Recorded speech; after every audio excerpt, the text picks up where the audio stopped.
너무나 많네요.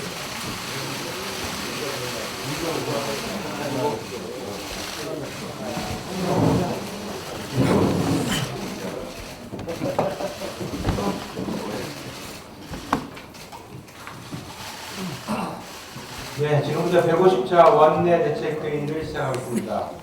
먼저 이인영 원내대표의 모두 발언하겠습니다.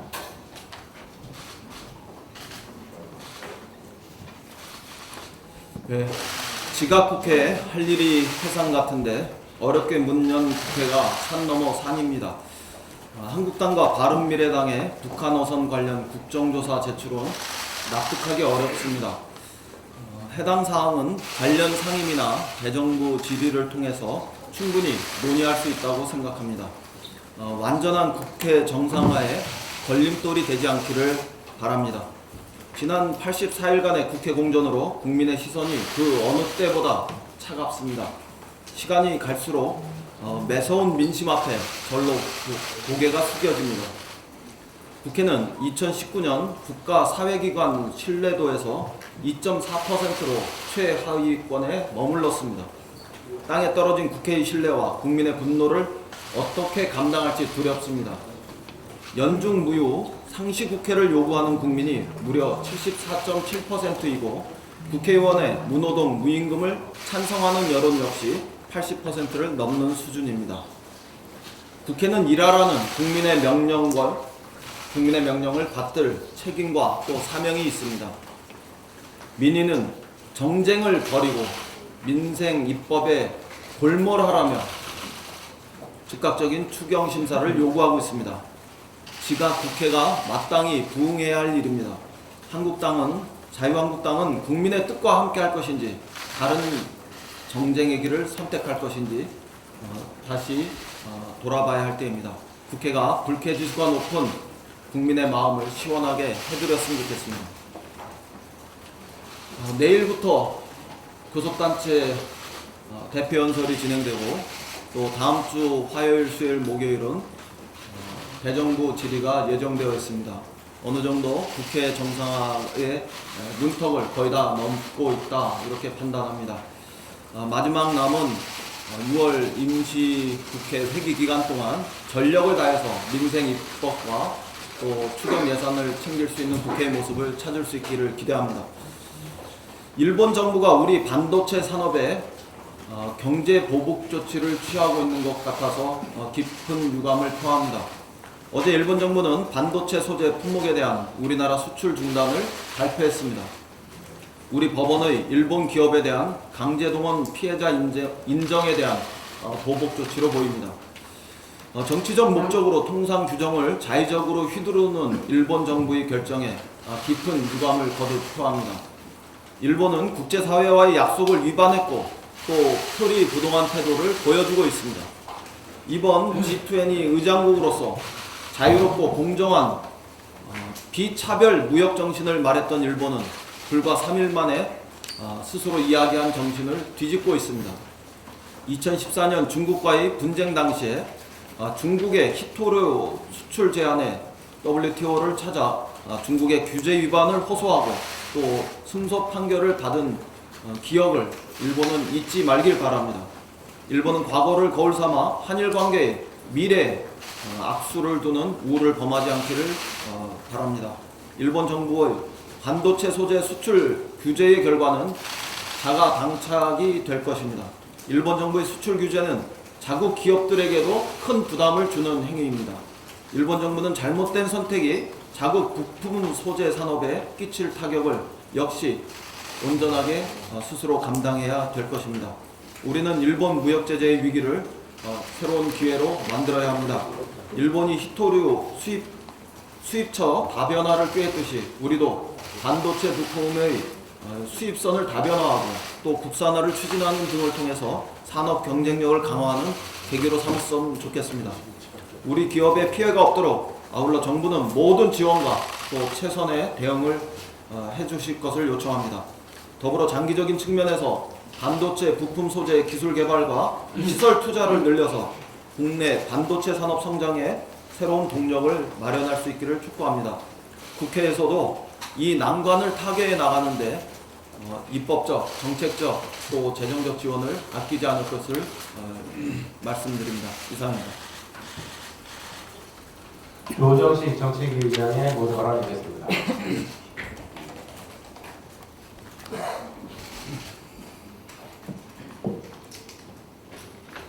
당정은 내일 고2 당정청 회의를 개최하여 하반기 경제정책 방향을 확정할 예정입니다.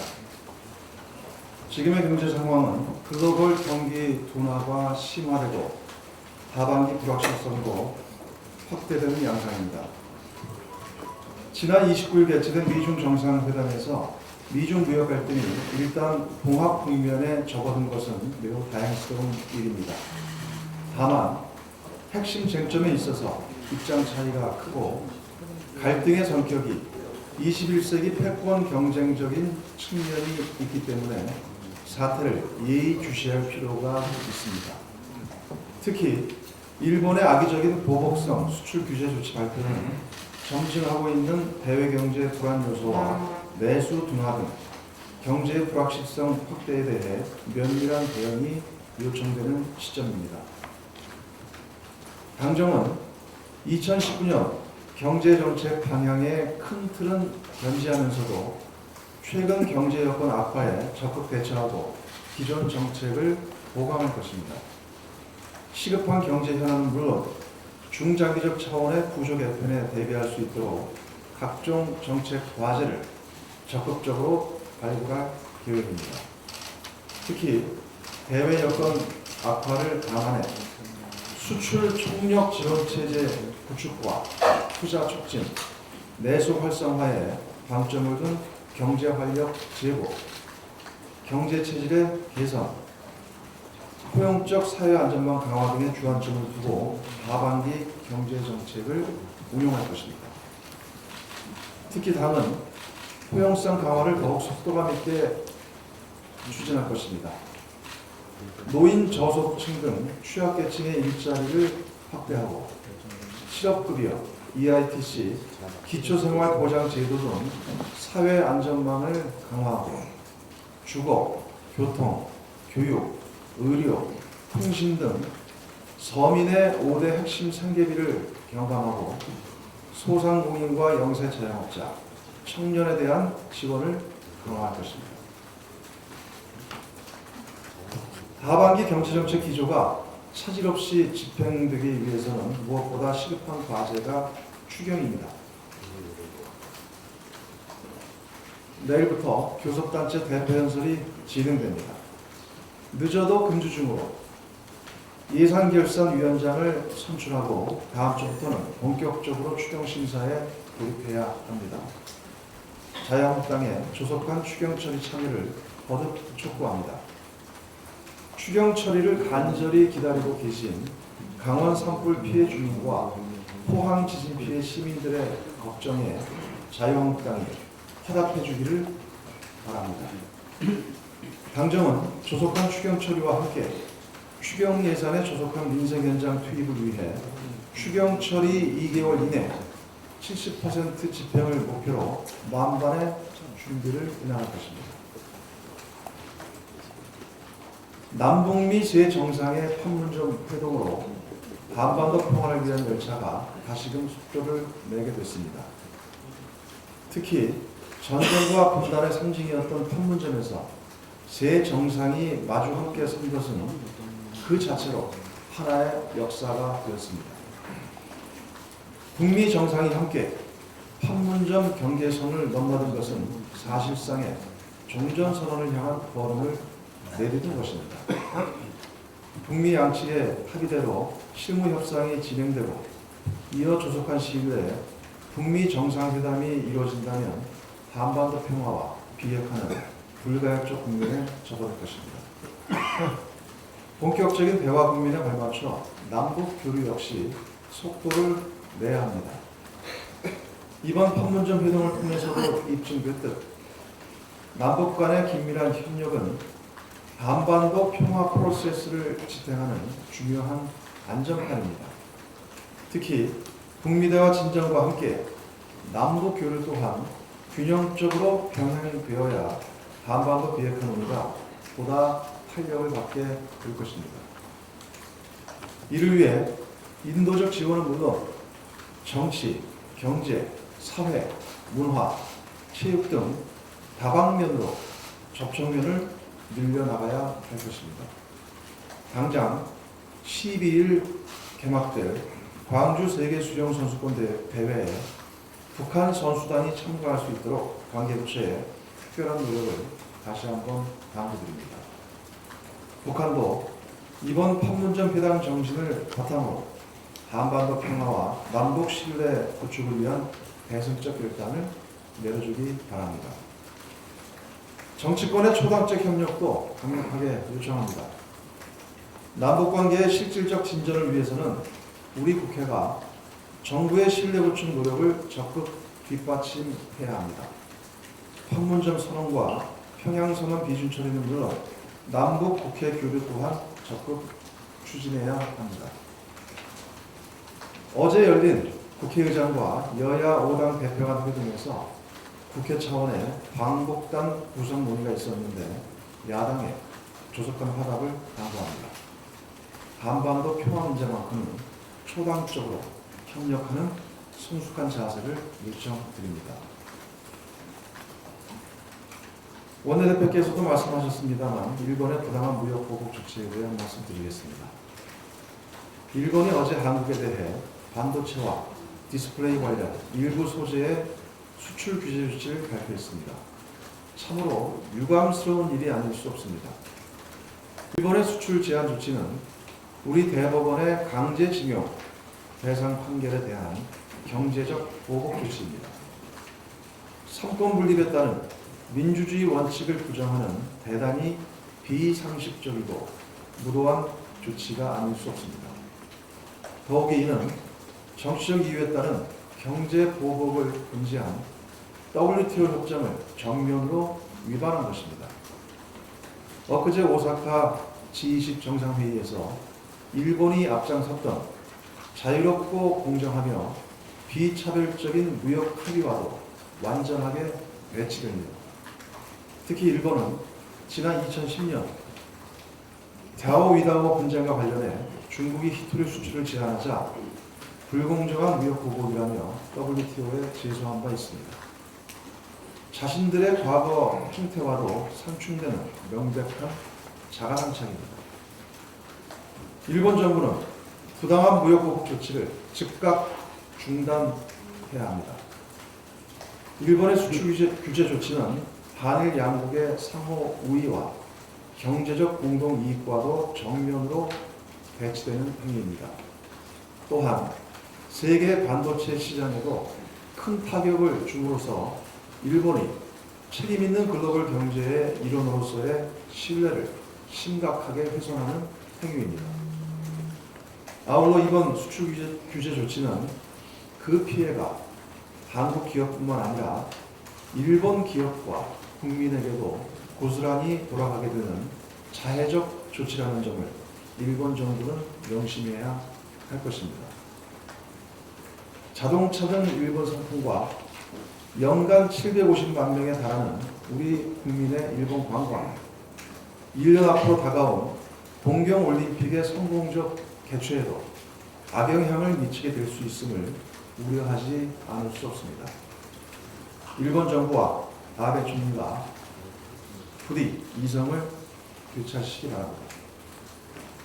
더불어민주당과 정부는 무엇보다 우리 기업에 대한 피해를 최소화하기 위해 현장의 의견을 최대한 경청하는 가운데 수입선 다변화, 국내 생산 설비 확충, 피해 기업 지원 등 다양한 방안을 마련할 것입니다. 아울러 양국 간의 경제적 공동이익을 위한 필요한 협의가 있다면 정치권과 양국 의회 차원의 대화의 노력 역시 마다하지 않겠습니다. 이상입니다.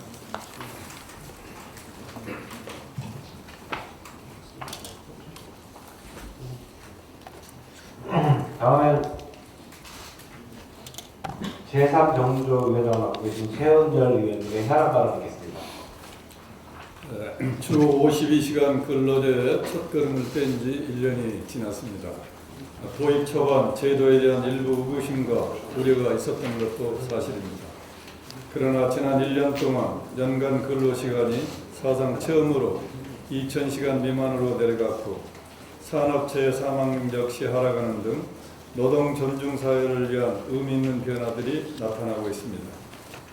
특히 제도 도입 이후 근로자의 개인 시간이 늘어나면서 업무 만족도와 효율이 높아졌고 여가 시간 증가에 따라 관광, 교육 등 관련 산업 또한 발달하는 등 다양한 긍정적 효과들 또한 나타나고 있습니다. 그러나 산업 현장에서 겪는 어려움도 충분히 이해하고 있습니다. 당정은 주 52시간 근로제의 안착과 업종에 따른 특수성들을 종합적으로 감안해 후속 보완 대책 마련에 적극 노력할 것입니다. 당장 어제부터 노선버스와 방송, 금융대학 등 300인 이상 21개 특례업종에 대해서도 주 52시간 근로제가 확대 시행되고 있습니다. 현장의 혼선을 최소화하기 위해 9월 말까지 계도 기간을 두기로 했지만 근본 대책은 아니라는 것을 알고 있습니다. 당정은 탄력근로제 단위기간 개편을 조속히 마무리해 현장의 혼란을 최소화할 수 있도록 관련 입법을 이번 임시국회 내에 반드시 처리하도록 하겠습니다. 일부 우여곡절이 있긴 하지만 주 52시간 근로제 도입은 보다 나은 삶을 위해 우리가 정착시켜 나가야 할 길입니다. 더불어민주당은 주 52시간 근로제 불약용을 최소화하고 성공적으로 정착될 수 있도록 최선을 다할 것입니다. 이상입니다.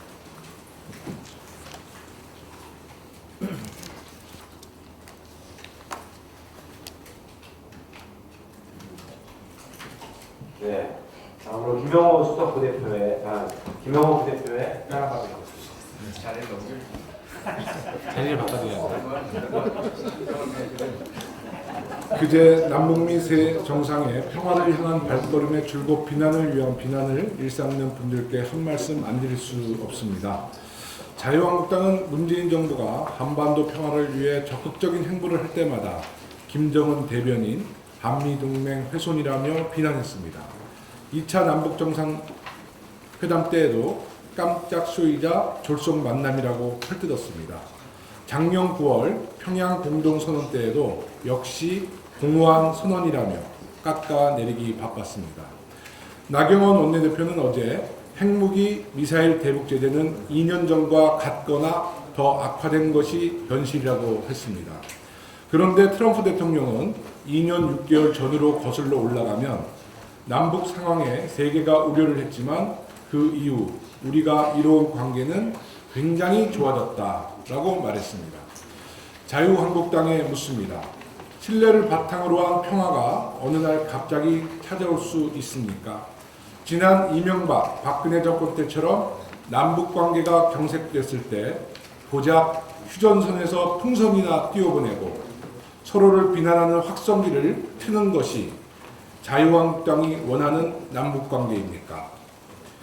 자유한국당은 한미 정상회담이 있을 때에도 북미 정상회담을 성사시키기 위한 노력을 어설픈 중재자 문재인 패싱이라고 비난했습니다. 그러다가 이번 남북미 정상이 한자리에 모이면서 다시 평화의 바람이 일자 나경원 원내대표는 문재인 대통령이 운전자로 시작해 중재자를 자처하더니 이제는 객으로 전락한 것이라며 미북 정상회담에만 기대는 소극적이고 수동적 자세가 셀프 패싱을 자처하고 있다고 했습니다. 적극적으로 만나면 김정은 대변인 깜짝쇼라고 비난하고 남북미 간의 관계가 원활하도록 중재하면 객으로 전락했다고 하니 어느 장단에 맞춰야 할지 모르겠습니다. 나경원 원내대표는 기억해야 합니다. 지난 이명박 박근혜 정부 때 살 얼음판 같았던 남북관계를 우리 국민 모두 오바마 전 대통령이 박근혜 전 대통령을 불쌍히 맞이 않았던 기억을 잊지 않고 있습니다. 이상입니다. 네, 마지막으로 김정호 부대표의 향을 있겠습니다. 지난 9월 30일 1950년 한국전쟁 이후 70여 년 오랜 적대관계였던 미국과 북한의 두 정상이 판문점 군사분계선을 오가면서 평화의 악수를 나누는 모습은 정말 가슴 뭉클하게 했습니다. 냉전과 대결의 장이었던 판문점이 평화와 대화의 상징으로 탈바꿈하는 순간이었습니다. 그동안 문재인 대통령은 하노이 정상회담이 노딜로 끝나고 교착 상태에 빠져있던 한반도 비핵화 협상을 복원하기 위해 인내심 있게 중재활동을 해왔습니다. 그런데 자유한국당의 나경원 원내대표는 이번 판문점 북미 정상회담을 두고 문재인 대통령은 핵체였다, 계기였다고 혹평하지만 한반도 평화와 번영을 위한 확실한 당사자로서 문재인 대통령의 사려 깊은 운전자 역할이 없었다면 이 회담 또한 결실을 맺기 어려웠을 것입니다. 비핵화 협상이 타결되기까지는 우여곡절이 있을 것입니다. 시간도 걸릴 것입니다. 우리 국민과 정부는 조급해서도 안 되겠지만 미국의 눈치만 너무 보지 말고 비핵화 타결 전이라도 우리가 할 수 있는 유엔 제재 밖에 있는 개성공단과 금강산 관광 재개, 인도적 지원 등에 대해서는 주도적으로 풀어나가야 할 것입니다. 아울러 비핵화 협상을 촉진시킬 수 있는 방향에서 남북 도로와 철도 연결도 남북 교류 협력에도 박차를 가하기 바랍니다. 자유한국당은 입만 열면 민생과 경제를 살리겠다고 말하고 있습니다. 양심이 있다면 박근혜 정부에서 갑작스럽게 농단 폐쇄로 위기로 몰아넣은 개성공단 투자 기업들을 살려내기 위해서라도 더 이상 개성공단 재개를 반대하지 마시기 바랍니다. 자유한국당은 지금까지 대기업들이 생산설비 투자보다 부동산 투기와 해외 투자에 열을 올리는 것을 비호해 왔습니다. 정부가 추진하고 있는 남북경제 교류 협력에는 딴지를 걸고 방해해 왔습니다. 이제라도 북한의 개혁 개방에 대비하여 북한 SOC 시장을 우리 기업들이 선점하고 남북 경협을 통해 한국 중소기업들의 국제 경쟁력을 강화시킬 수 있도록 더 이상 남북 경협의 회방을 놓지 말기 바랍니다. 가뜩이나 대외경제 여건이 악화로 침체하고 있는 한국 경제에 활력을 불어넣고 국민 안전을 위한 민생 추경 통과부터 적극 협조하기 바랍니다. 이상입니다. 네, 이상으로 공개 회의를 마치고 회의로 전환하도록 하겠습니다. 의원님께서는 답변해 주시기 바랍니다. 항상